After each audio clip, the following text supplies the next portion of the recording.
উদ্যোগে একটি কোটা সংস্কার আন্দোলন শুরু হয়েছিল এবং যার ধারাবাহিকতায় এবং অনেক প্রাণহানির মধ্য দিয়ে সেই দাবিটার এক পর্যায়ে এক দফাতে পরিণত হয় এবং বৈষম্য বিরোধী ছাত্র আন্দোলন এই এই এই আন্দোলনটাকে সামনের দিকে নিয়ে যায়।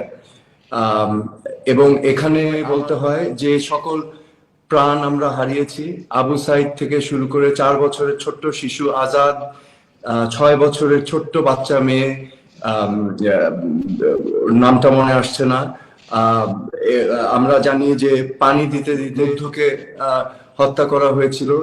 এই সকল প্রাণ আমরা হারিয়েছি, শত শত তাজা প্রাণ আমরা হারিয়েছি। তো আমি তাদেরকে স্মরণ করছি এবং তাদেরকে শ্রদ্ধাভরে স্মরণ করছি এবং and I want justice for them। এবং প্রত্যেকটা হত্যাকাণ্ডর যেন সুষ্ঠুভাবে নিরপেক্ষভাবে ইনভেস্টিগেশন হয় এবং প্রত্যেকটি হত্যাকাণ্ডের জন্য যারা দায়ী তাদেরকে চিহ্নিত করে আইনের আওতায় আনা হবে, সেটাই আমি এখন আকাঙ্ক্ষা করছি এবং that is also my demand. এবং আমি বিশ্বাস করি আমার সাথে বাংলাদেশের সকল জনগণ একমত হবেন।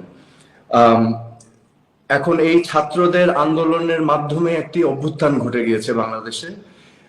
এই ছাত্র সমাজ, আমি যতটুকু দেখেছি, আমার তাদের সাথে পরিচয় নেই, কিন্তু আমি টেলিভিশনে যা দেখেছি, সোশ্যাল মিডিয়াতে যা দেখেছি, they themselves are very inspiring। তারা ইন্সপায়ার করছে মানুষকে, একটি নতুন বাংলাদেশের স্বপ্ন দেখাচ্ছে। আসলে এই নতুন বাংলাদেশ বা এই স্বপ্নটাই কিন্তু ছিল আমাদের মুক্তিযুদ্ধের স্বপ্ন।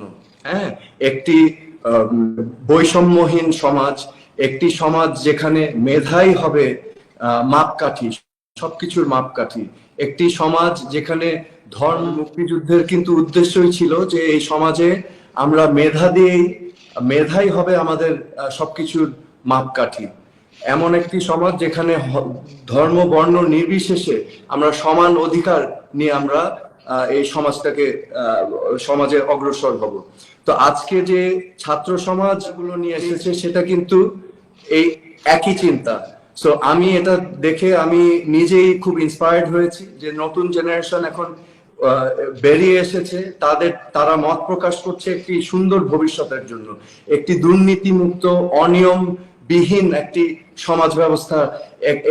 সমাজ ব্যবস্থা যেখানে সকলের জন্য ন্যায় বিচার থাকবে, গরিব ধনীর ভেদাভেদ থাকবে না, ন্যায় বিচার সবার জন্যই উন্মুক্ত থাকবে।